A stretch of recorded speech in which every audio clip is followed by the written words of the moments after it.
We are looking at a period between the 1920s and the 1950s. This 30-year period, but more concentrated in a 20-year period like the 30s and the 40s, is the time that Art Deco architecture really rose to prominence. And in the act of doing so, pretty much reimagined Bombay for all of us. You know, if you are as old as I am, you would probably be thinking about Bombay in your mind as a place that you love to walk through and you love to kind of spend time in most of its downtown areas and the more public spaces and so on.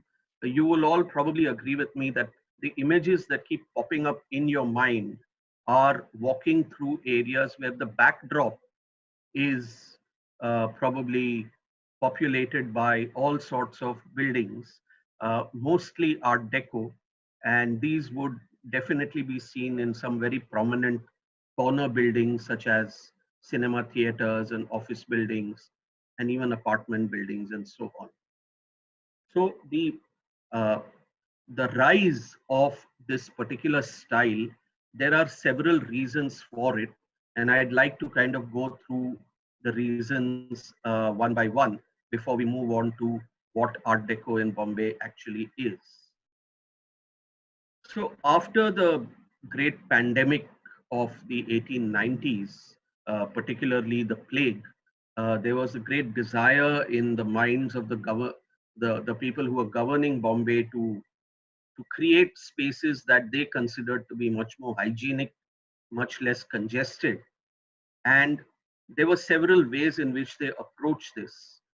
Amongst them, probably the most monumental kind of imagination was the reclamation of vast areas of land at the southern tip of the peninsula from the sea into what we now know to be the Back Bay reclamations.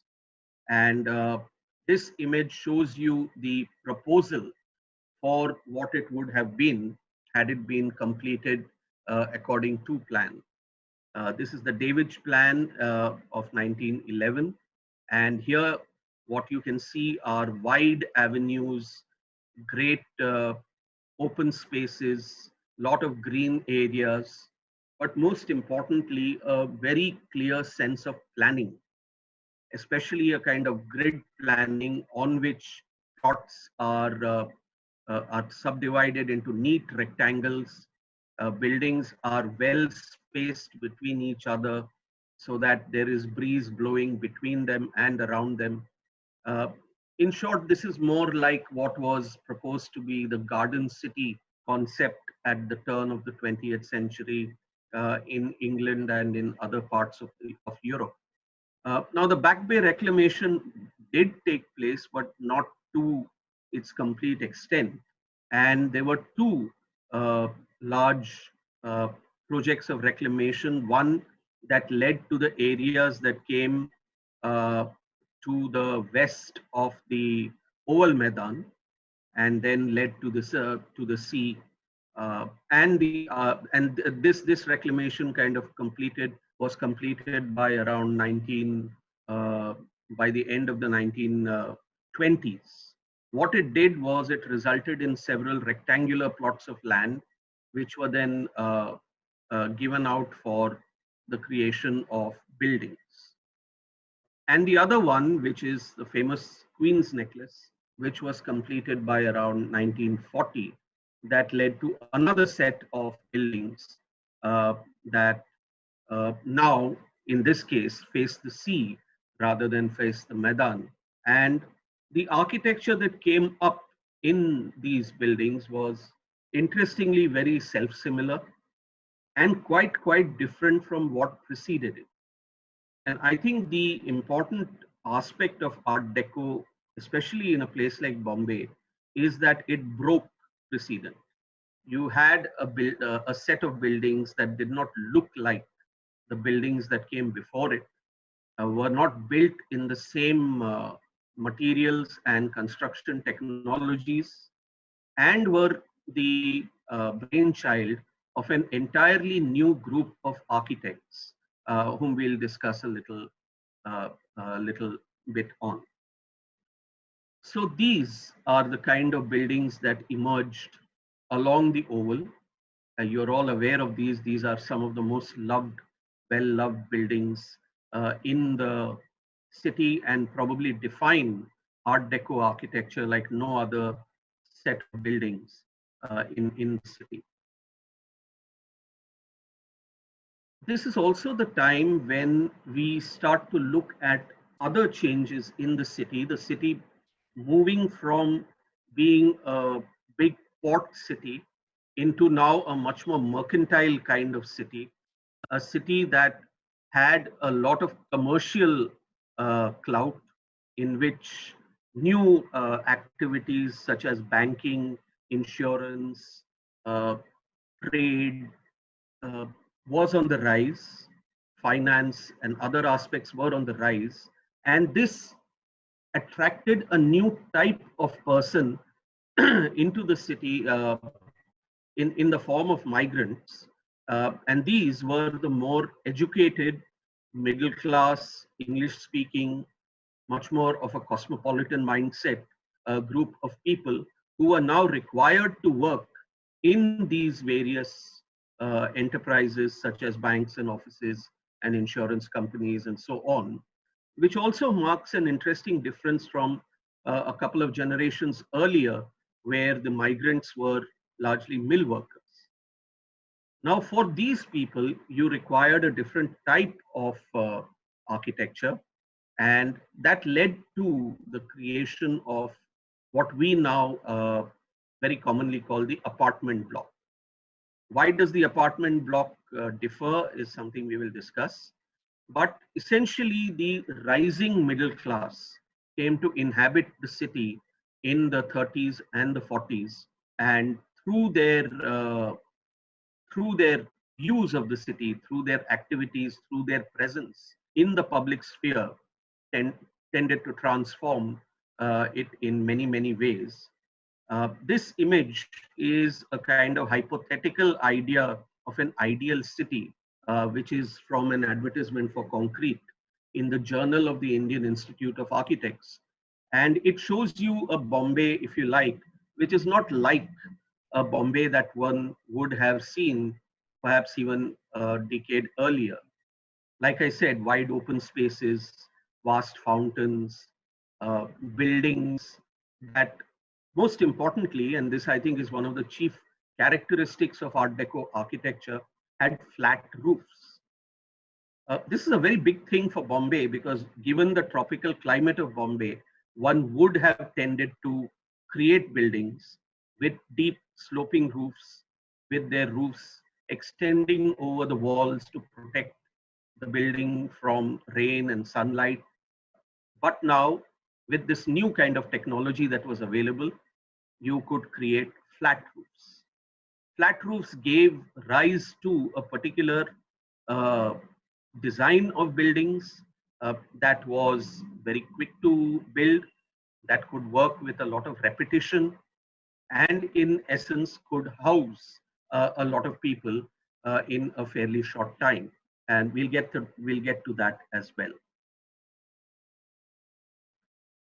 These were the new office buildings that this new middle class would have worked in. And these too followed the same kind of design thinking. Here too, you have buildings which are built in these new materials. Here specifically, you are seeing buildings which are built in RCC, or reinforced cement concrete. And what does that allow you to do? It allows you to create flat floor plates, which can be designed repetitively one on top of the other. And thereby you can have multi-story buildings. These are also important buildings because of their use. The Lakshmi building, very famous Lakshmi building on Firozshah Mehta Road, is an insurance building, was an insurance building, and the other building is the Citibank building. So you have banking and insurance and other such trade activities or financial activities all along this new road which was created, the Firoz Shah Mehta Road. And as you can see in these buildings also, there are several characteristics, several decorative characteristics, several uh, uh, pieces of imagery that we tend to associate with Art Deco. One other important part of appreciating these buildings is also the manner in which they are placed on the street. If you look at these buildings, you will notice that there is no delineation of the plot. The buildings directly abut the street. There is no compound wall. There is nothing to bar a person uh, except at the entrance itself. Doing this put these buildings squarely in the public realm. And I cannot kind of underplay this fact. Here, you now have a new set of buildings that are actively participating in the public discourse with the people on the streets who are the observers of this building, not necessarily the users. And imagine this collectively built all over the city, and you will imagine how the user, the citizen, and the architecture tend to now interact much more freely and much more intimately than buildings that would have been gated in some form or the other. Just as you required the new places of work for this new rising middle class, what you also required were places of entertainment. And it is during this time that you also have the rise, the consolidation and the rise of cinema as a very active uh, art form, as a very popular piece of culture that attracted people by the thousands. And the new cinema houses that were coming up at that time all followed this new style of building and this new building technology in order to create very, very interesting forms that we have not seen or that the citizens of the city had not seen before this. We have to clearly differentiate these buildings from, say, the imperial architecture that came up almost just one generation before. The last imperial buildings in Bombay would probably have been the Gateway of India, the Prince of Wales Museum, and buildings like that. But you can notice that these buildings really, unlike those which imitated styles from the past, these buildings are completely of the present, and they are giving an impression of an architecture of today. Uh, Art Deco buildings are also very symbolic in many ways of the architecture of their times. And I would like to talk a little bit about that when we look at the elements on these buildings. And like I mentioned earlier, you had the creation of new forms of living. And that happened in the case of the apartment blocks. The apartment blocks which came up all over the city, uh, and particularly are highlighted by these two sets of buildings along the Oval Maidan and along the Queen's Necklace, formed a new way of living. Why do apartment blocks differ from what came earlier? I think what came in comparison with what came earlier, apartment blocks are different because here you have families who are probably nuclear families, possibly migrant families, who come and have to live cheek by jowl with relative strangers.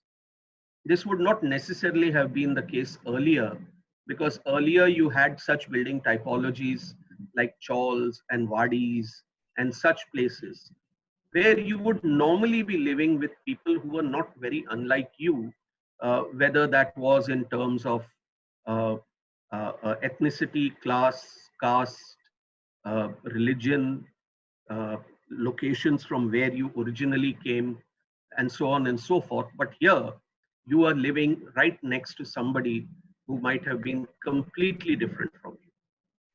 Okay, and the act of living together in this kind of way would inevitably lead to a certain collegiality and a certain cosmopolitanism that would then percolate through the mindset of the citizens at large and make a city like Bombay a truly cosmopolitan city.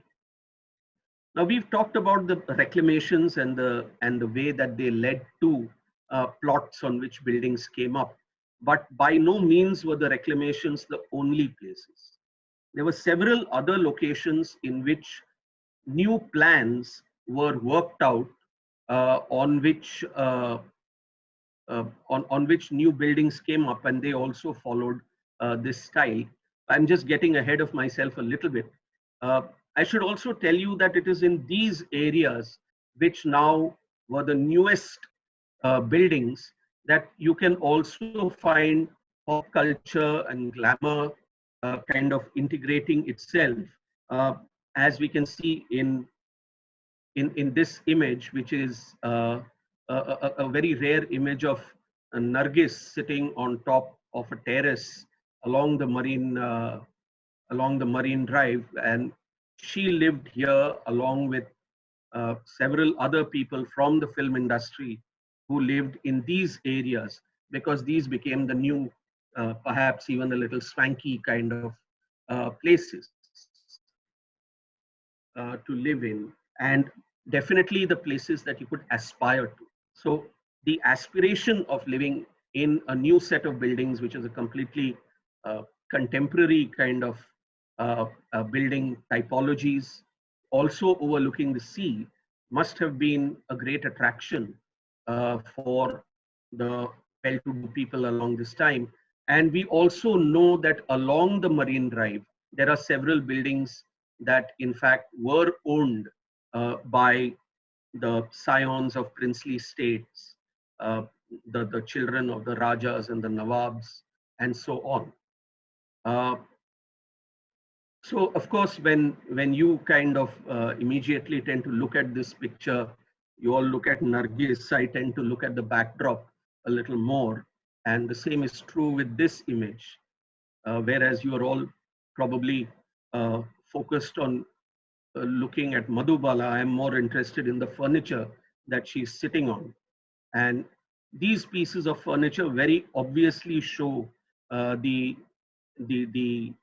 extent of how Art Deco kind of permeated the lives of the people at that time in terms of design. Art Deco was everywhere. I did call it a complete work of art. And we see that especially in the design of furniture and also in the design of different products uh, within the house and outside of it, other than the architecture. So I was talking about other places in Bombay also where these kind of planned precincts came up. And this Google image shows us one such planned precinct. It is a very vast project of the Dadar Matunga estates, which then led to the creation of the Parsi colony and the Hindu colony and so on. And all the buildings at this time also had followed some of these new styles of building, which were quite unique and quite interesting to look at. And here you can see some very bold uh, projections which are done in concrete, some bold cantilevers which were definitely not possible in building material technologies of an earlier time. This is not the only place where all this was done. Other places along the, the, the area beyond the mill lands, and not only that, even places in the more southern part of the city had small projects, small town planning schemes to redesign certain areas. And on those then came up these new types of buildings. And these places include uh, Kolaba, Muhammad Ali Road, Baikalla, Nagpada, Princess Street, Sanders Road, Sion, Parel, the Dadar Matunga areas, the Kingsway. They include the commercial kind of districts, the creation of the Firozshah Mehta Road, uh, and so on, connecting the Ballard estate with the Esplanade. So very soon, all over the city, you had this layer laid upon it, which by the mid 30s had started to uh, to display a completely different kind of architecture, both in its physical form as well as in its usage. The people behind it uh, would be some of these whom you can see in this image. The first, perhaps, homegrown or Indian educated or even Bombay educated group of architects who passed out of the only school of architecture at that time, which was the Sir J.J. School of Art, and set up their practices in Bombay, and very, very soon had some very prolific practices. They built hundreds of buildings, not only in Bombay, but all over all over what was India at that time. Uh, what is very interesting about these architects was that during that time, the biggest practices in Bombay, uh, for example, the architectural practice of Gregson, Batley and King, and the architectural practice of Master Sati and Bhuta, who were the biggest practices, perhaps even the biggest practices in India at that time, were also the same people who were running the school. So academia and professionalism work cheek by jowl, hand in hand, in a very, very smooth process of both educating a student of architecture and leading to that student graduating and joining architectural practice. This image shows the team of the Indian Institute of Architects photographed just outside the School of Architecture in the JJ campus. This is a photograph taken in 1936. And here you can see at the extreme right, Claude Batley, the important and influential Bombay architect, uh, who was the head of the School of Architecture from 1923 to 1943. And on he's the one who's seated, and on the extreme left is Robert Cable, the first head of the school, and right next to him is CM Master, the head of Master Sate and Bhuta, who were the competing big firm along with Gregson, Batley and King. CM Master would succeed Claude Batley after he resigned in 43. And behind Robert Cable, the gentleman in the black blazer, is another very maverick kind of architect, G.B. Mhatre, who would be the person behind the creation of several of the Art Deco buildings that today are looked at with great pride and joy. So one of the things I think, if you are completely new to this subject too, is something that you should realize is that uh, the Art Deco in Bombay is not an imperial style. It is a style, no doubt, which came up in the last 20 years before India became independent, but it was conceived, practiced, adopted, and adapted almost entirely by Indian architects. One other very, very important influence on Art Deco architecture, perhaps even an underestimated influence, something that requires a lot of research, would be the promotion of Art Deco buildings by cement companies. This is a very interesting thing. You know, it is almost as if the cement companies themselves pushed uh, the, the, the building typologies and the building styles in a way that got adopted all over India very, very quickly. And this can be seen in a couple of ways. One you can very clearly see is the way in which advertising was done. And here you can see an advertisement for a white cement called Snowcrete. You also had colored cement at that time called Colorcrete. And a lot of the Art Deco buildings had these amazing colors, primarily because they were finally coated with Colorcrete as the finishing kind of material. Cement also led to several byproducts, including the creation of cement tiles, which again are such an important feature of Art Deco interiors. Now, these cement companies really push their products in so many different ways, aiming themselves both at the consumers or the users as well as at the architects. So, for example, a lot of the advertising would happen in the journal of the Indian Institute of Architects.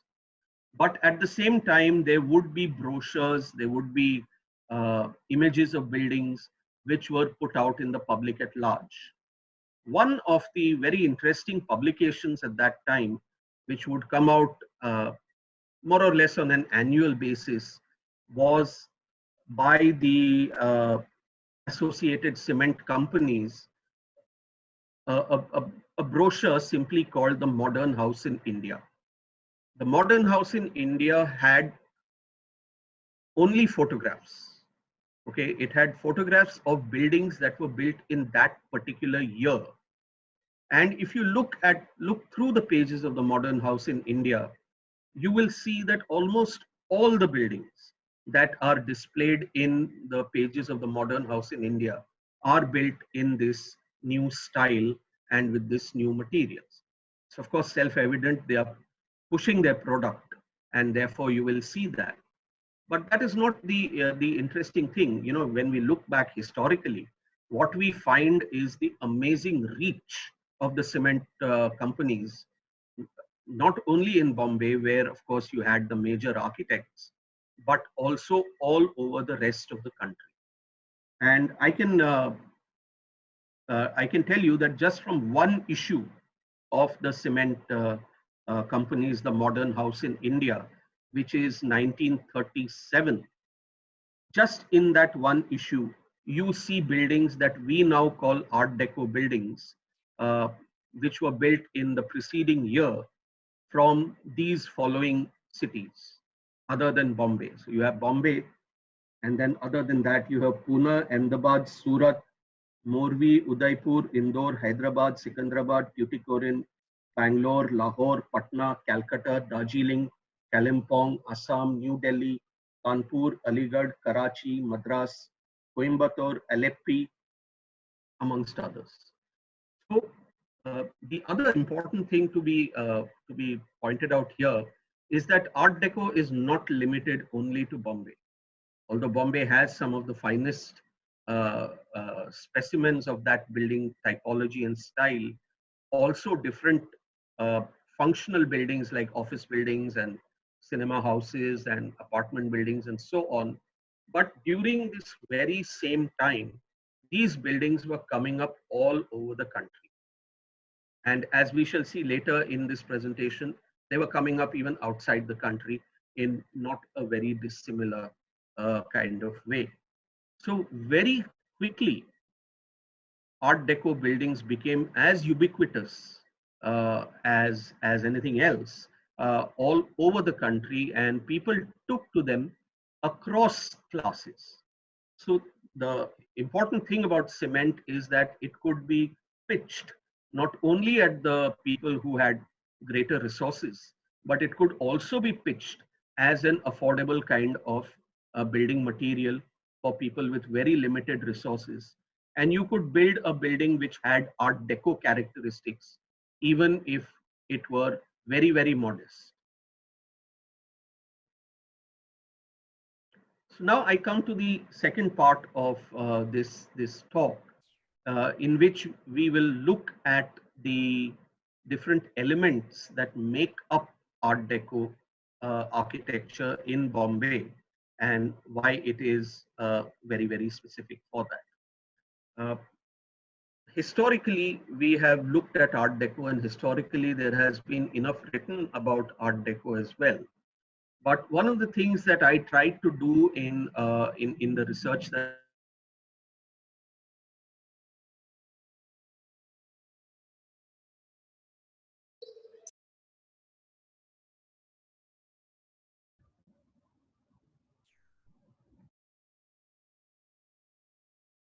did that exist around us and see whether there can be a systematic manner in which Art Deco buildings can be looked at, appreciated, identified, and analyzed.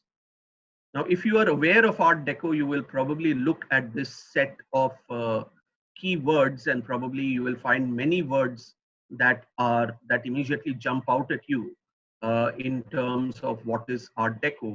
But these are very diverse, very contradictory, very opposite to each other, and would require a certain manner of organization so that we can understand what an Art Deco building is in a much better kind of manner. So how can one do that? One of the ways was to kind of take these different elements that made up Art Deco buildings and try and organize them in ways that are seen on buildings. No matter which kind of Art Deco building, you should be able to identify some or many of these different aspects. So I just kind of put you through a small exercise of looking at three types of identifiers of what an Art Deco building is like. The first is the form of the building, just the shape of the building, you will notice. I've already mentioned that the most important characteristic of Art Deco buildings in Bombay is the presence of the flat roof. Okay, you will see that they are multi-story, and you might even see the buildings which have a slightly stepped profile. The next important thing is the way that the building is actually subdivided. So it may be subdivided into different floors. Many a times you may find that the ground floor is different from the upper floors, or it can even be subdivided in the vertical, and I will show you how. As you would probably be aware that if you know what an Art Deco building looks like, inevitably it has a very strong central form that dominates the look of the building itself. And the third, which is something that directly relates to the word Art Deco, is the manner in which it is decorated or ornamented, and what is the nature of Art Deco ornament. So these three things come together in this way, as you can see in this simple diagram, that you have horizontal elements which are very functional, such as the floors, the say the apartments, for example, or the offices and so on. And then you have a dominant vertical element, which becomes the way in which the building kind of breaks through and makes its presence felt in the skyline. So you may have this dominant vertical element in various places. Most commonly it is symmetrical, so it will be there in the middle. But in many cases, you will also find that when a building abuts two roads and you have the building forming a kind of right angle along two roads, it is at the junction of these two roads that you will see this dominant element, which then towers over or looms over both roads and provides a very interesting skyline. So I told you before that these buildings directly interacted with the people who are looking at these buildings, and we have to see which are the ways in which that direct interaction happens by looking at the elements that make up the buildings and the elements that are superimposed on this building in the form of decorative or ornamental elements. Now, one of the great characteristics of Art Deco buildings is this profile, which has a certain kind of stepped profile. It has been referred to as a ziggurat, which actually comes from the pyramids of the Mesopotamian times. but that is just a word. There is a background and a history to where this shape of stepping actually emerged from, and that comes from the development of architecture in New York in the 1920s and the 30s, especially in Manhattan, which is where the first great skyscrapers started to come up on on plots which already existed before. And in the act of coming up, what they did was they ended up creating extremely dark roads because you had tall buildings on either side until the governors of the city established certain rules by which that as your building went up, it had to keep stepping back. As you can see in this diagram, that from the center of the road, an angle was determined which you could not breach if you had to create a building that went higher and higher, leading to the image on the right, which is essentially a step profile. Now, this step profile became so iconic, and Art Deco architecture, which was emerging at that time, kind of adapted and this step profile into almost a decorative kind of element. And that is seen in the central feature of most Art Deco buildings, such as, say, these ones from Bombay, which you will recognize instantly. One is the Eros Cinema. As you can see, it has this very clearly stepped, very ziggurat kind of profile that leads to a tower that kind of extends into the skyline and creates that very, very unique image.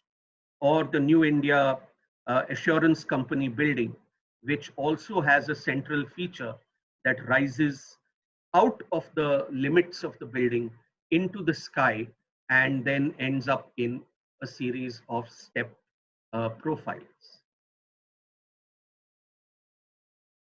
Even in the lesser kind of iconic buildings, in the more domestic kind of buildings, such as this apartment building on the Oval Maidan, you can see the same kind of horizontal and vertical arrangements that I showed you in the diagram before. So you have the horizontal lines which indicate the floors, the projecting balconies, what we call in India the chhajjas, what are also called eyebrows that protect windows. And these are highlighted by color, as you can see in this case. And the entire building is dominated by the central kind of feature that rises out of the building. In this case, it is where the staircase would be if when you entered the building. So on these two elements that I talked about, the form of the building and the discontinuities or the breakup of the building, you now have the decoration that leads to the identification of these buildings as Art Deco. Now, I have coined two words which are, I think, of a little bit of use in order to classify the kind of decoration that we see on Art Deco buildings. The first word that I have coined is called an enhancer. Essentially, such decorative elements that enhance the already present shape of the building. Essentially, the horizontal lines or the vertical lines, which get enhanced even further by decorative elements that reach up either vertically right into the sky or define the more horizontal elements, such as the balcony. As you can see in the case of Fairlawn on the left, you not only have a balcony that is projecting out of the building, but you also have a series of lines on the balcony that even further enhance the shape of the projection, that is the horizontal lines that you can see. And in the central kind of feature, you can see vertical lines that rise out of the building. Or in the next image, which is the Jahangir house, you can see these buildings literally holding up the roof. These decorations literally holding up the roof. These are not structural decorations. These are superimposed decorations, which means that if they were removed, the building would not collapse. But their presence there highlights the design in this very elegant and beautiful way. We also tend to see these enhancers in different ways. And normally they are seen in the form of geometrical patterns, which are highlighting both the horizontals and the verticals. And you can see them in the form of what are called chevrons, which are arrows, or sunburst motifs, or zigzag patterns, or wave patterns, and so on. These are all working with the existing form of the building to highlight the form even more. And then you have the second type of ornamentation, uh, which I have described or coined the word nuances, because they give a certain nuance to the building, which are normally seen in less abstract and more figural, more sculptural kind of ways. And perhaps the best example of nuances is the New India Assurance building, which we see at Fort. And you can see this is just an image of its top, uh, of the terrace, where the building, where the central form of the building breaks through the building and rises into the sky in a very, very heroic manner. But that heroism is further enhanced by these two guarding Amazons, who are dressed in all sorts of armor and are holding these swords, almost like a kind of Lord of the Rings kind of imagery that you can see. But this is a building from the late 30s and early 40s. So these images, these actual figural kind of images, form nuances which we can see on several buildings, although not all of them. Other forms of nuances can be something like this, which is at the base of the Amazon ladies, where you enter the building. You can see the different forms of labor which have been wonderfully uh, executed by the sculptor N.G. Pansare, and it shows Indian labor in different ways, and it presents labor as a heroic entity, as something that should be uplifted, should be heralded and venerated almost in the form of these different images. Labor, as a matter of fact, is a fairly common motif on building facades that you will tend to see in many places. Here are some more nuances. In the upper image, you can see the form of imagery that also led to another name for Art Deco buildings in Bombay. They were also called tropical deco. And here you can see the sea and the surf and the waves in the form of a very interesting, almost abstracted kind of pattern, very beautifully done. And below, equally beautifully, is a frieze, which is just at the top of the ground floor of the Lakshmi building on Firoz Shah Mehta Road, which has the elephant is almost the central image in the Lakshmi building, uh, obviously going with the goddess herself.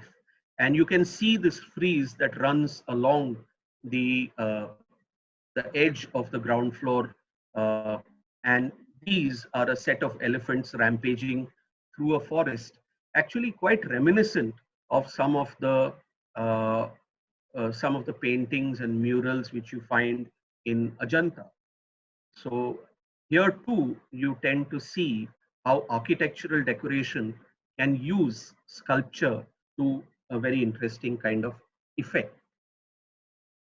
Now, I would like you all to kind of play a game with me, and let us both act as architects, and let us both at the same time also act as aficionados of Art Deco buildings. And I will show you a series of steadily progressing diagrams, and you can all think for yourself that when does a building start to take the characteristics in your mind of what should be an Art Deco building. Okay, we begin with this very simple unadorned profile. It's just a rectangle.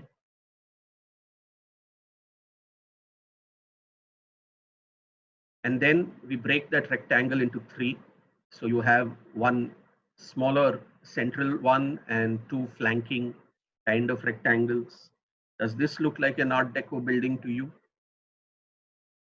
What if we take the central part and push it a little above uh, the, the two flanking wings? What if we then break this into two, in the sense that you have now a horizontal ground floor, which is pretty evident, and then you have an undifferentiated set of upper elements? What if the upper elements were further, differentiated by these horizontals, which are structural? Uh, these are building elements. These are not decorations. And these can be seen either, if you like, as floor elements or projecting balconies, whichever way you want to look at it. If we take this even further and now start to highlight the central image, the central element, by giving it even more dominant features, you can see how it breaks through the top profile into the sky in this kind of emergence as a step kind of profile, which then uh, makes us focus right on the center of this building. And the two flanking wings, in fact, become subsidiary, but at the same time, they harmonize, they kind of form the backdrop against which this central element is appreciated even further. What then if we then add to these by highlighting the very elements that they are? So we highlight the horizontals with more horizontals, we highlight the verticals with more verticals. Does this look like an Art Deco building to you? Has it come in your mind? Do you start seeing the characteristics of Art Deco buildings that you notice in Bombay? We can add even further elements. What then if we add some decorative elements which are figural? Okay, the locations where you see these stars can accommodate any kind of figural elements. You can also see at the base of the building very decorative grilled works, which could perhaps form compound walls. And these grills are now showing a very popular and typical Art Deco depiction, which is called the frozen fountain, okay, or a water fountain, a water which is emerging from a font, which then has frozen uh, and got abstracted into this very interesting kind of set of shapes. What then if we start to add color to the building, and you now have the use of colorcrete, and you use these colors not in, if you notice, these colors are not the normal colors of building materials, such as the color of stone or the color of cement or so on, but are very artificial colors. These are colors that are not normally associated with buildings themselves, and now suddenly form these bright sparks of color in the landscape of the city, in the urban landscape of the city. And then you add to those the sculptural elements, and put together now, do you, this is the last image, do you finally see the emergence of an Art Deco building?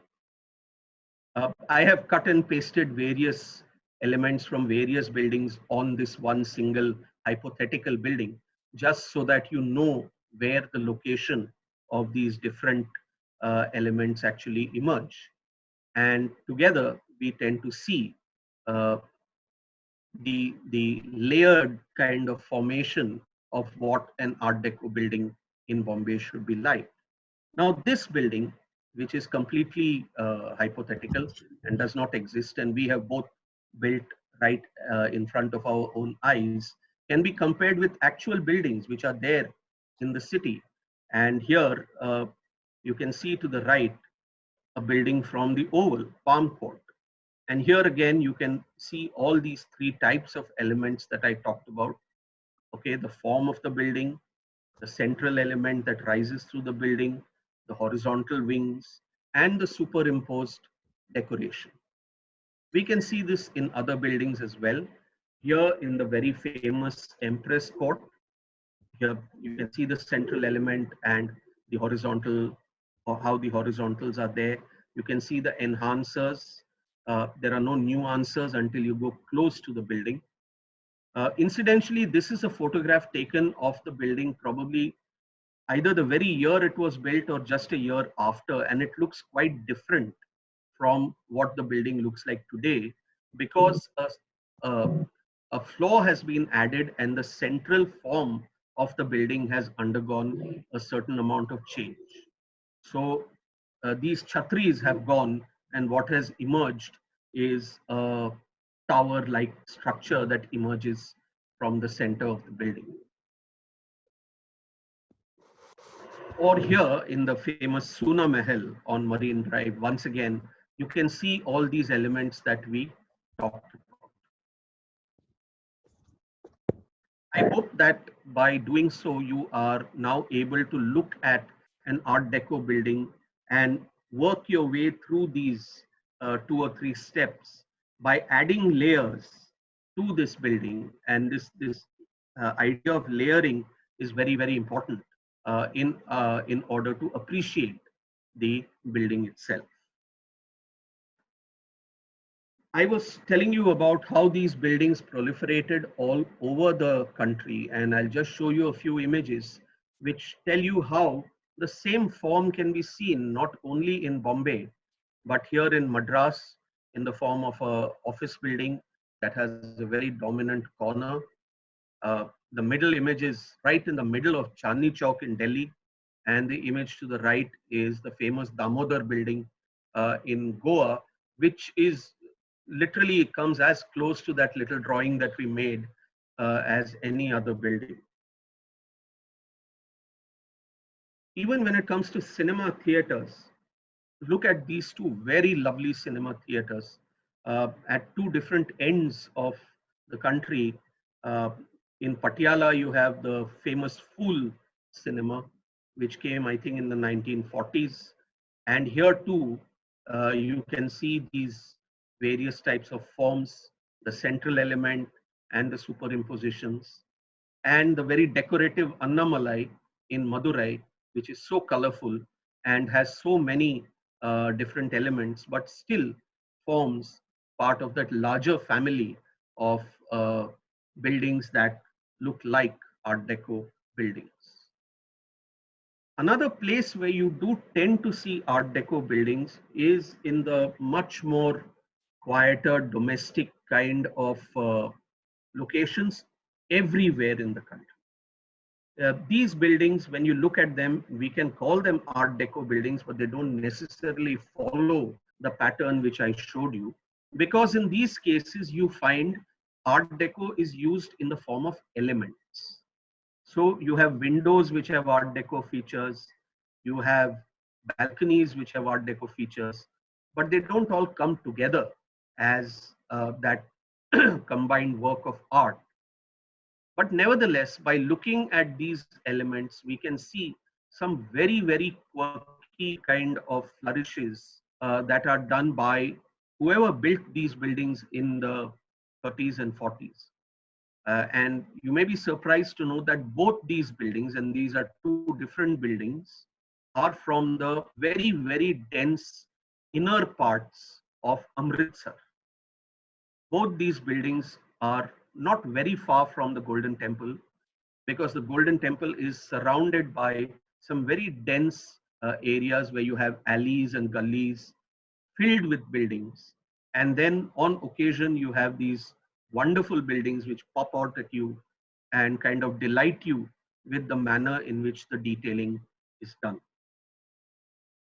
Or here is another example from, again, some of the inner parts of Bombay. I think this is in Dongri, where you can see a building that simply adopts as decorative patterns on its facade the Art Deco elements that allow us to identify this as an Art Deco building. So these buildings, and we all know this fair cliched kind of uh, idea of Art Deco buildings, that Miami in Florida is probably the one place where you have the maximum number of Art Deco buildings, and Bombay is number two in the number of Art Deco buildings, and that is as may be. But what is more important to know is that both these set of buildings are almost contemporaneous to each other. And if you look at some of the buildings in Miami, you will once again be able to notice exactly the kind of things that you can notice in the buildings in Bombay. Of course, this has a different kind of location, a different kind of background culture, a slightly different climate, and a different form of usage, because most of these are hotels. But nevertheless, there is this important central element, the two flanking horizontals, part which rises into the sky, and so on. What is interesting to know also, that it is actually some of Bombay's buildings that are even older than some of Miami's buildings. So this tells us that this is a style that was coming up all over the world at that time. And if you like, during the 30s and 40s, if there was a state of art in terms of architecture, it would probably have been Art Deco as a stylistic choice. I would like to, instead of looking at Miami, concentrate a little more along our immediate region. And I show you this image of the Indian Ocean. And here in the along the Indian Ocean, there are several places where you tend to see Art Deco buildings come up more or less at the same time at the Art Deco buildings in Bombay. Just to kind of give you a broader, more international kind of context, to say that this is a style where the architects from Bombay were pretty much shoulder to shoulder with architects all over the world when it came to building these new buildings. And Bombay, being literally the most important city in this Indian Ocean kind of setup, was an influence on several buildings in other parts, in other port cities along the Indian Ocean as well. So here is something that shows how this is really the case. And you can see in this image two very interesting, very heroic kind of drawings of the Metro cinema during its inauguration. The one to the left is the one you recognize, the one in Bombay. And this was in 1938 that it was being inaugurated, and this was an advertisement placed at that time. The one to the right is also a brochure for inauguration of the Metro cinema, but it is of a different Metro cinema. This is the one in Brisbane, which was inaugurated in 1937. And here you can see images of both these cinema houses. Now, Metro Goldwyn Mayer, the very famous Hollywood studio, was in a sense a patron, and Metro cinemas almost became like a franchise in different parts of the world. And here they were, you can see certain similarities between the ways in which the building emerges, especially in the way the marquee, the vertical on which the word metro is written is pretty much the same throughout. But this is not the only place. You have seen two metros. I would like to show you another four metros, all of which have the same kind of marquee, all of which came up in more or less the same time, and some of which had actually the same architects. So Bombay, Calcutta, and Cairo were all designed by Thomas Lamb. And here you can see images of the Metro Cinema in Calcutta, in Cairo, in Durban, and in Johannesburg. Uh, so what does this tell us? You know, it tells us of a larger society or a larger community of, of architectural forms, which are all emerging and highlight the ideas perhaps of the emergence of a more global mindset, the emergence of a certain cosmopolitanism, the emergence of the working class who are now seen as an educated working class, the rising middle classes, and their desires and aspirations as seen in this one singular form of entertainment, which is the cinema. Let me show you one or two images of Art Deco buildings on the Indian Ocean as well. And here you can see two buildings in Durban. Uh, so Durban at that time also had certain streets that were dominated by the presence of Indians or people of Indian origin who must have come there as maybe even indentured labor a few generations earlier, who had now risen in the world and could make their own buildings. And a little bit of reading actually shows us that buildings like these actually were influenced by the buildings from Bombay, because that was the one role model that was there for all to see in terms of new architecture emerging at that time. Another very unique place and a lesser known place is a city called Asmara, which is now the capital of Eritrea. Uh, uh, yeah, I'll come back to that. Which also has been seen to be a place where you had some very amazing Art Deco buildings. And this building probably is the most famous of them all.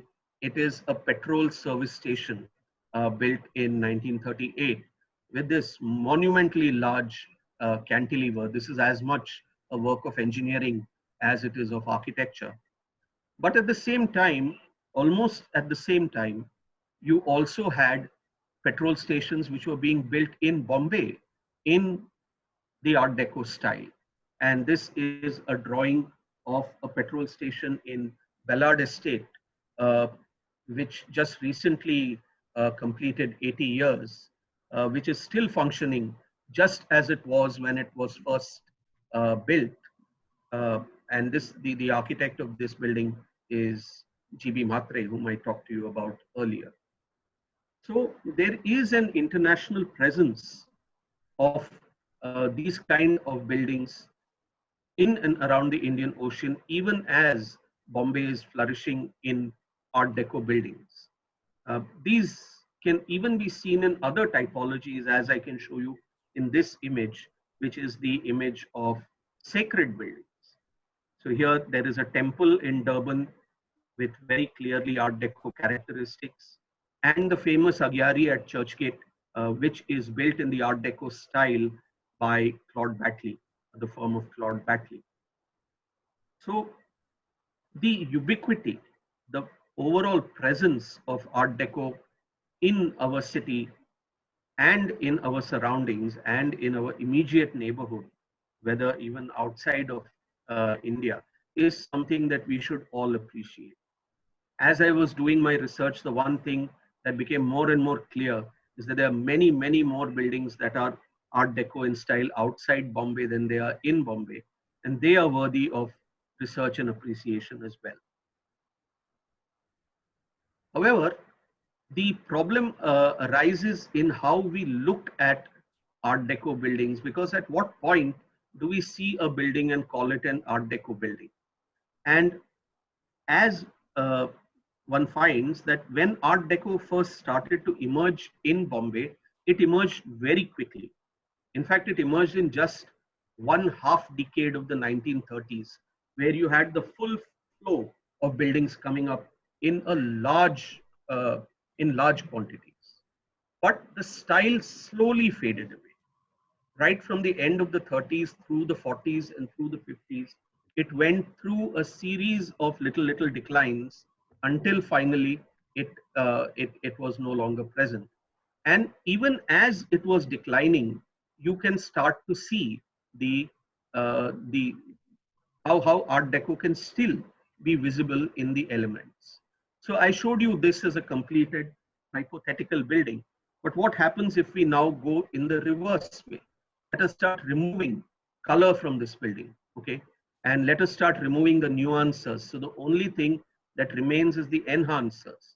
And you will notice that there are buildings like this too, such as this one, which is the Indian Merchants Chamber, in which enhancers still dominate the facade. It is very clearly designed in the manner that I showed you. And this is a form of Art Deco, which is a stripped down Art Deco, which is also known as streamlined deco, primarily because of the curved edges on the corners. What if the enhancers also become removed? You have buildings like that as well. This is the building opposite to Suna Mahal on the Marine Drive. What if the horizontals get removed as well?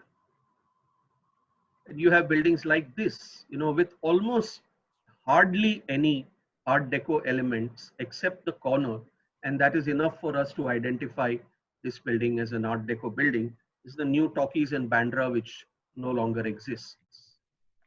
And you take away even further features, and you can still see certain uh, similarities. This is a building on the other side of Suna Mahal, the very famous Sea Green Hotel, also done by GB Mhatre. There's almost no Art Deco feature in this, except the central element. And what if even that part which rises above vanishes? And you can still see that in the form of this bank building on Firozshah Mehta Road. So here is the problem, because Art Deco is not a defined kind of style, it is very difficult to put down what is an Art Deco building.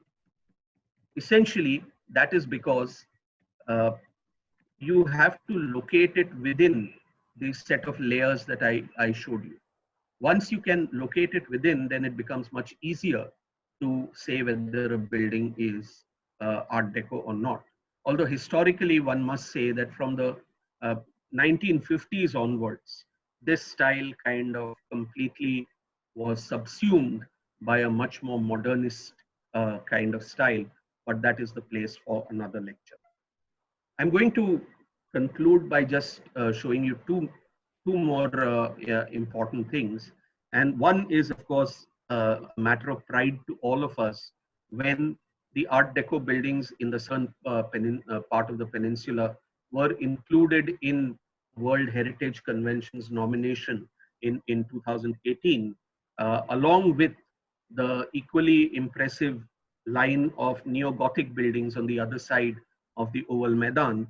And this was the citation, Mumbai's Victorian and Art Deco developments with their moorings in Western styles and indigenized through a collaboration of European and Indian architects, engineers, and craftsmen is an example of shared heritage at its best. This is something we can feel very happy about.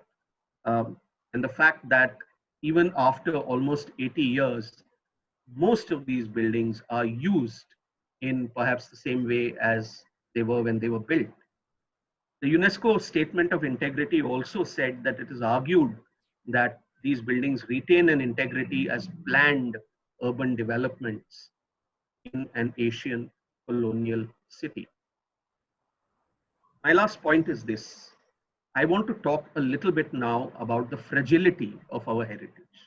How easy it is to kind of lose this heritage, and this can happen in a couple of ways, especially in Art Deco, because if you're not aware of this set of layering, this set of superimpositions, that can immediately cause a certain loss in the architectural heritage. And one example is this very famous building called Ram Mahal at Narman Point. Very recently, it was what is the word, renovated. And this is what happened to it. Now, it requires a little bit of focused look to see why it is different. Okay, many enhancers, and now you know what that means, have got subsumed in this process of renovation. Okay, so what was here a very interesting kind of use of several shades of blue has now completely been uh, made into almost a monochrome.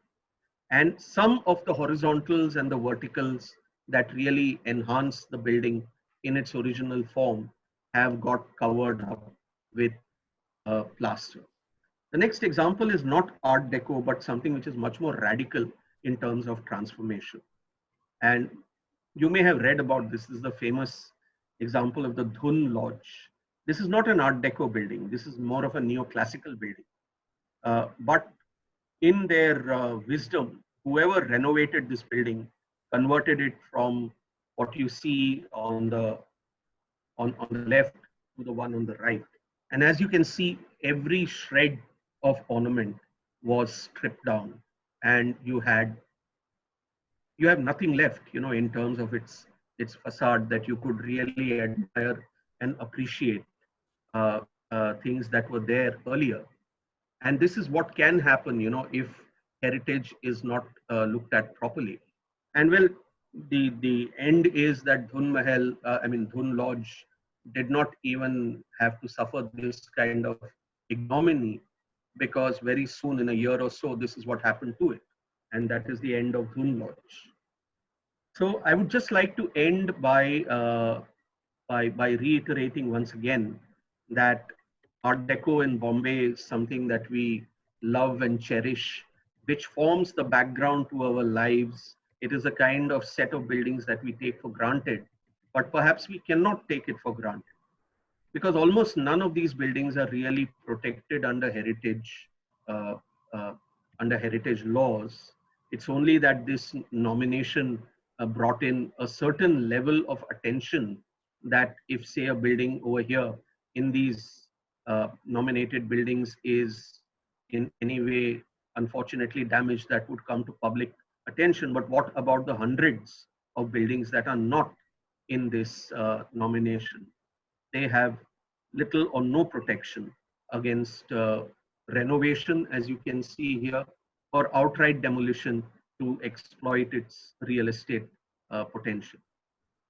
So yeah, this is where I end. This is the end of my lecture. I thank you all for listening to me very patiently.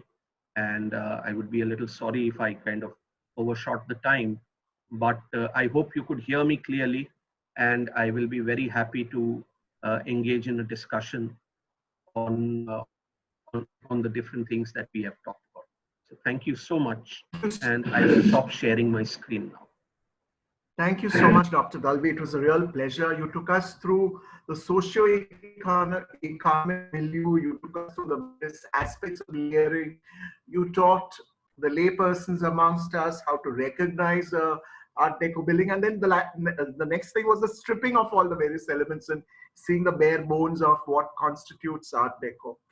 Also, we've always thought that Miami-Bombay is what most people talk about and compare. It was such a pleasure to see that even the Indian Ocean rim has a lot of Art Deco influences. With that, Yes. we'll go on to the questions right away. Yeah. There are quite a few of them. I'll take the architectural type questions at the end. But before that, you did show the Agyari and you did show the temple in South Africa.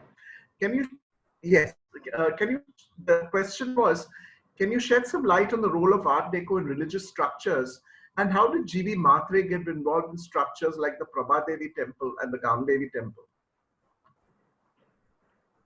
Well, in the case of G.B. Matre, I can tell you that he has probably one of the most eclectic personalities and eclectic kind of practice when it came to designing buildings. Because his career spans from a time that was just a little before Art Deco came into prevalence, and continues right until the 50s, when he is designing very modernist kind of buildings. So this is one part of it. And another part is that he was completely open to designing buildings in pretty much any type and any style. So you have the Gamdevi, the temple which he has designed. He also has designed an ashram at Walkeshwar. Okay, uh, so and not necessarily using Art Deco as the building typology, the building style.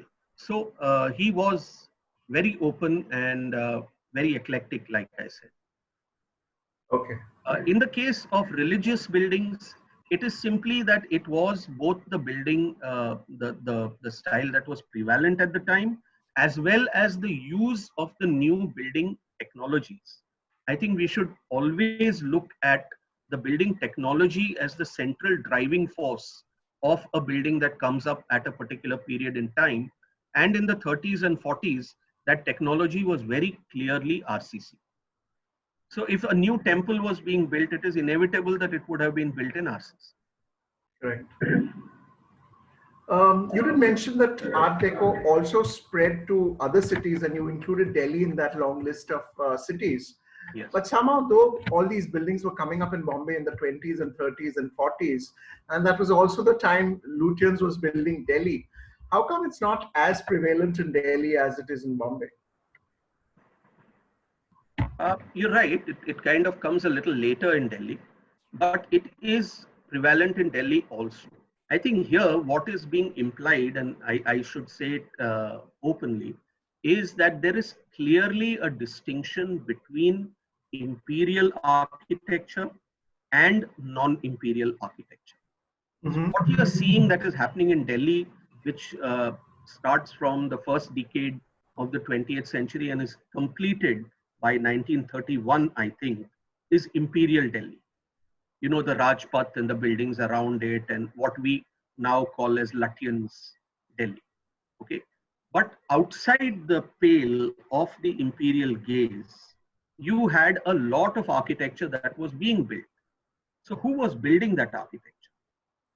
Okay, and there you find that you have either it was pretty much self-built, which means you just had masons who were building thing, or you had this new generation of Indian architects who are now providing designs for a variety of buildings, and that would include Delhi also. I showed you an image at right in the middle of Chandni Chowk, which is a very clearly Art Deco building. And even along Chandni Chowk, there are several such buildings that you can find. Several cinema theaters in Delhi are Art Deco, and they also come up during this period. I think a cinema theater called Delight is one of the most important examples of Art Deco cinemas in Delhi. So here is a parallel practice that is happening. You know, at one level, you are still a colonized nation, and you will be for 2 decades. But ignoring that completely, you have a completely new practice that is emerging and completely appreciated by its consumers, which is why you see such a large amount of it. Okay. The question from Commander Mohan Narayan is that, is it true that the term Art Deco comes into usage only in the 1960s? And if yes, what was the style called before that? Okay, this is absolutely true, and it's an interesting question. The term Art Deco was actually coined by a historian called Bevis Hillier in his book in 1968 on Art Deco architecture and art, not only Art Deco architecture, but Art Deco in its many forms. Like I told you, right from graphic design to skyscraper design. Okay, and he uses this phrase from the title of an exhibition that happened at the turn of the century in Paris, uh, in which the phrase arts décoratifs is used. So Art Deco is picked out from there. And what was interesting about that exhibition was that whatever was exhibited in those in that exhibition, which was a large exposition, you had new buildings and new products and all that. It was without precedent. This is very important because during that same time, the prevalent forms of architecture were revivalist. Okay, which means that you are building in a style from the past, whether it was the classical style or the Gothic style or some other style. But to build a building without precedent was a very interesting thing. And from that point onward, shall we say, the influence of building more contemporary buildings, not relying on precedents or revivalists, started to emerge, which kind of consolidated itself by the 30s into the Art Deco buildings. And the two most impressive works of Art Deco, which are the Chrysler Building and the Empire State. Mm. At that time, what were these buildings called? Okay. In Bombay, I can tell you this by doing some reading, is that they were not called anything. In fact, Claude Batley, who was probably the most influential writer and architect and academic and speaker, gives a speech to the Indian Institute of Architects in the mid 1930s, talking about the architecture that is coming up all around him. And he simply calls it this new architecture. Okay. And that is all there is. That is the name that was there. So sometimes what happens is that when we are too close to something, you cannot label it. You know, labels are always a kind of retrospective thing. Afterthought. Yes. The more popular kind of terminology, even at that time, maybe in other parts of the world, was called style modern, with an E at the end of modern. Modern, yes. Yeah, modern, you know, like that. Yeah. And this all functioned in what was also called the jazz age. Yes. Which is the 20s and 30s and so on. Yeah. So that is what it was called earlier. Commander Mohan Narayan has another question. He wants to know if the German Bauhaus style of architecture, did it influence Art Deco at all? In small ways, I would also say that perhaps the Bauhaus was influenced by Art Deco, because these are fairly contemporaneous things that are happening. Okay, of course, the Bauhaus does tend to move away from the more decorative and move into the more functional, which would be, the Bauhaus really influenced modern architecture. And that is the sort of thing we see post, between the wars and post-war. In India, we see it in the 50s. Okay. But between the wars in India, we tend to see Art Deco as the more prevalent style. Many buildings in Shivaji Park have elements of Indo-Saracenic as well as Art Deco. Is there a name for this style? We hear the term Bombay Deco bandied about a lot. Is that a recognized official name for it? I'm not sure about this Indo-Saracenic bit. Okay, I would tend to kind of differ a little bit on it. Many names have been given: Indo Deco, Bombay Deco. I think Art Deco is good enough, and it kind of can accept all these variations. Like I showed you towards the end of my presentation, that as Art Deco has a very long decline, you start to see how elements start to be eliminated, and it still is Art Deco. Okay, right. And even when the choice of ornamentation came up on these buildings, they are just the nuances. You know, you would see figural ornament or sculptural ornament on these buildings, whether it's in Shivaji Park or whether it's on a cinema like Eros. Okay, these are just superimpositions on the building.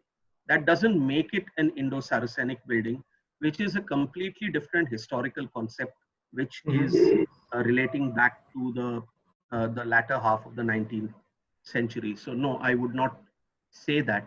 What we can simply say is that you have Art Deco buildings all along Shivaji Park, because they form part of that Dadar Matunga estate, which have different elements, some of which may have Indian motifs. Okay.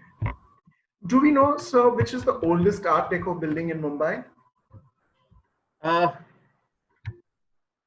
To the best of my knowledge, they are the buildings along the Oval. Okay. Okay. And these buildings came up just in about 3 years, you know, between say 36 to 38 or something like that. And the amazing thing is that they came full blown. You know, we did not evolve into Art Deco. Art Deco came as a completely finished style for us. Yes. Suppose one, I think this question comes from an architect. He asks, Karan asks, what would be the motive to create an architectural style, a structure with Art Deco styles in the present scenario? I have just shown you step by step. Follow those and you can still do it. Because there is nothing in the present scenario that stops you from building a building like this. It's exactly Mhm. the same. So, Karan, there you have your answer. Uh, were any of the Mumbai or Indian architects connected with buildings in the Indian Ocean, which you showed that map with the cities around the Indian Ocean, which were influenced by the Deco? Yeah. Were any Indian architects involved with that? Not to my knowledge, but I can tell you this, that at least in the entire Indian subcontinent that was British India, you have architects from Bombay who are building all over the place. Okay, that would include Pakistan, that would include certain other parts which are not India as well. However, there is, and not only for the Art Deco times, but even later, there is a bit of a lineage where several people who graduated from the School of Art in Bombay Mhm. went to these different port cities of the Indian Ocean and set up their practices there, Okay. particularly places like Kenya and Tanzania and places like that. So there is that connection. But specifically Art Deco, I don't know. Shreya has an interesting connection. She believes that the development of Art Deco came at around the same time. And would this be the beginning, or can she call it the beginning of globalization as we know it now? The With so beginning of many, globalization. was Well, this the start of a globalized era that we live in now? Is a question. uh, I'll tell you why this answer can be yes. It is Huh? because we can look at Art Deco as a popular style. Okay, it Mm-hmm. forms part of popular culture. Okay, Mm-hmm. which is different from, say, high architecture, which has some very lofty idealistic kind of locations. Art Deco is everybody's architecture. Okay, and it is also related to other forms of popular culture like cinema and Hollywood and Bollywood and so on and so Yes. forth, right?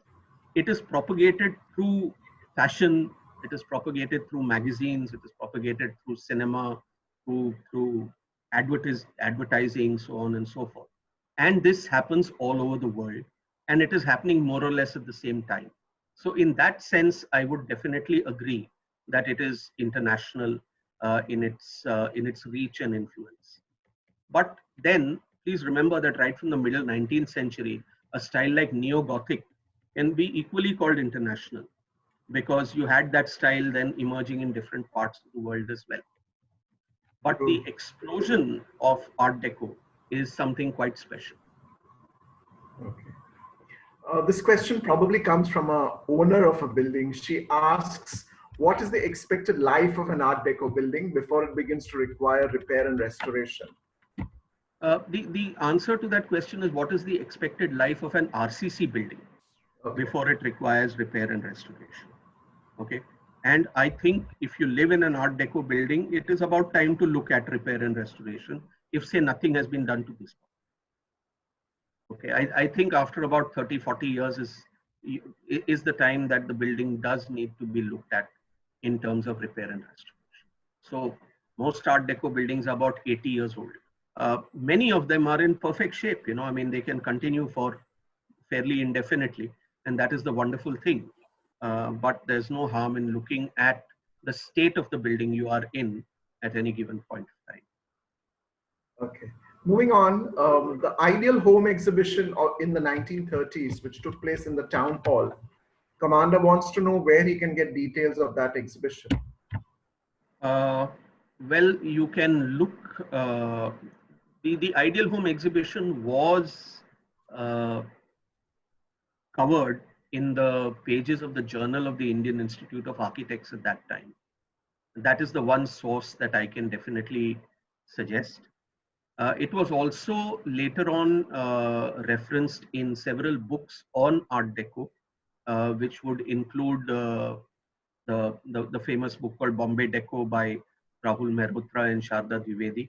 That is another place that I can suggest to be looked at.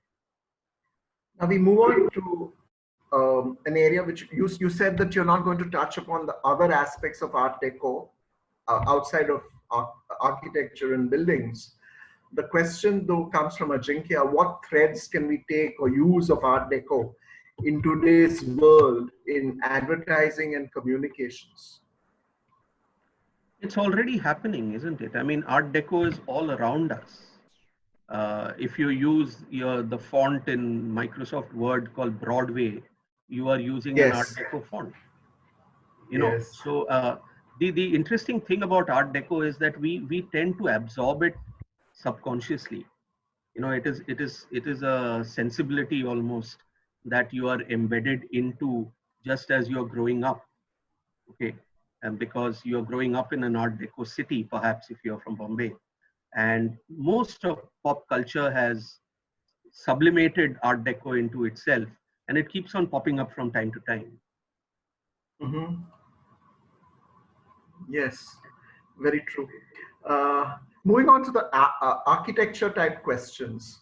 When did polished Kota stones come into vogue? Because many Art Deco buildings have Kota. It's not that it's not that polished Kota stone. Art Deco buildings is not kind of associated with polished Kota stone. Art Deco buildings is associated with artificial tiling. I see. Okay, which is essentially made of cement.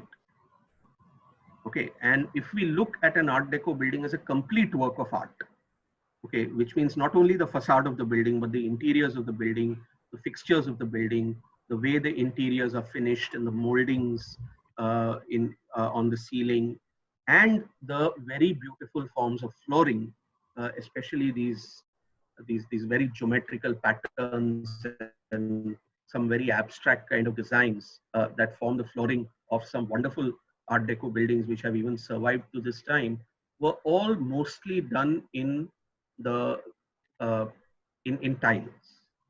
And during that time, I think one of the chief suppliers was Bharat Tiles.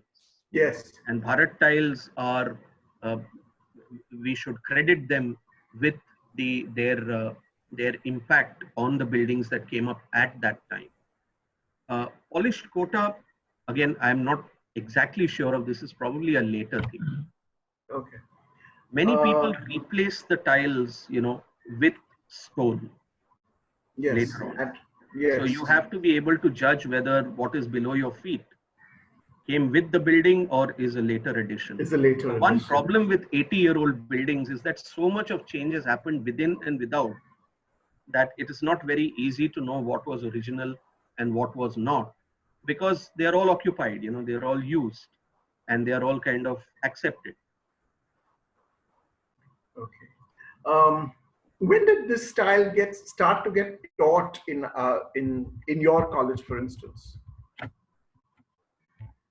This style was, to the best of my knowledge, never taught. Okay, this style is not a style you teach. It is simply the practice that you do at that given point in time.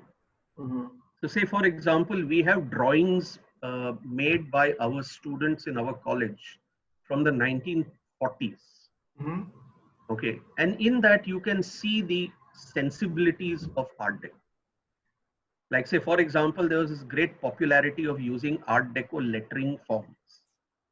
So if they would label their building in their drawings, they would use an Art Deco form of lettering, which is very geometrical, very chunky, very bold, that sort of thing.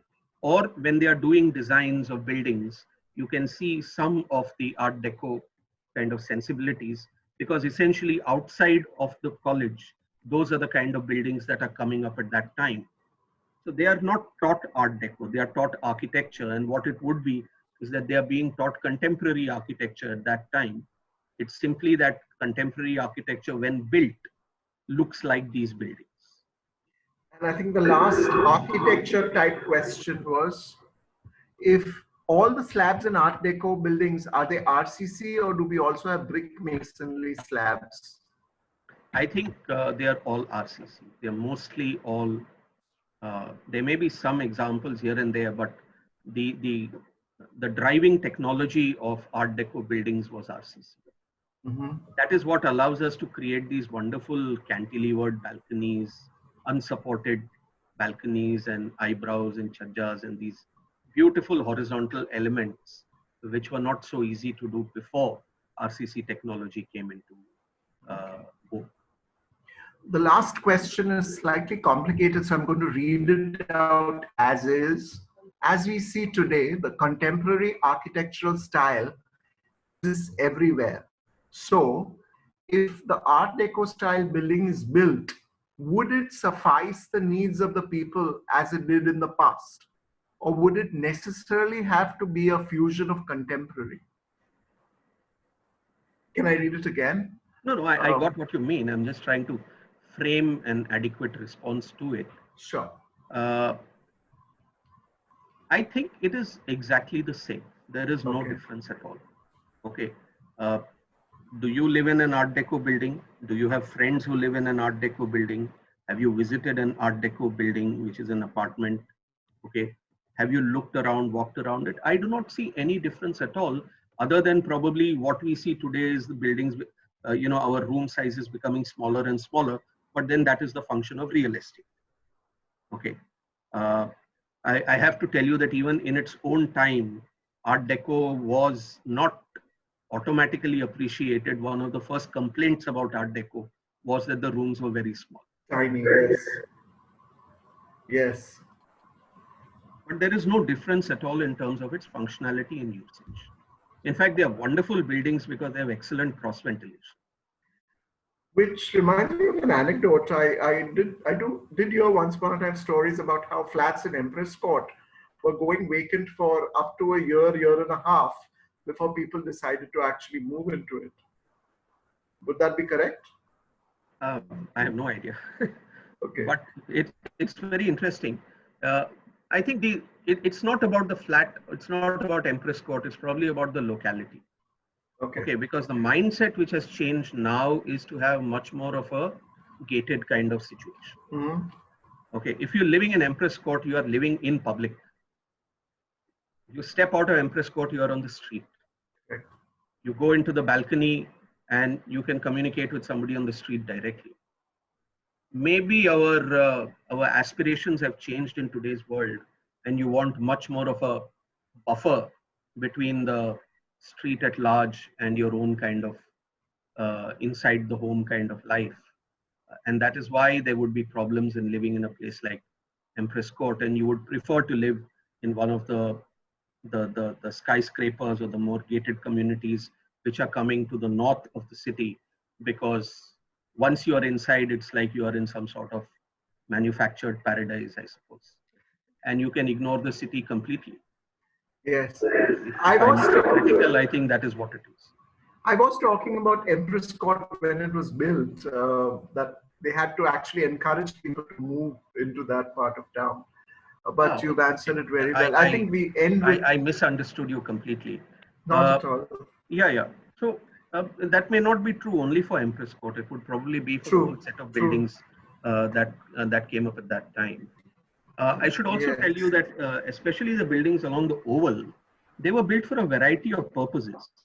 They were also built as investments. So they were all built by fairly wealthy Bombay walas who then became landlords to this place.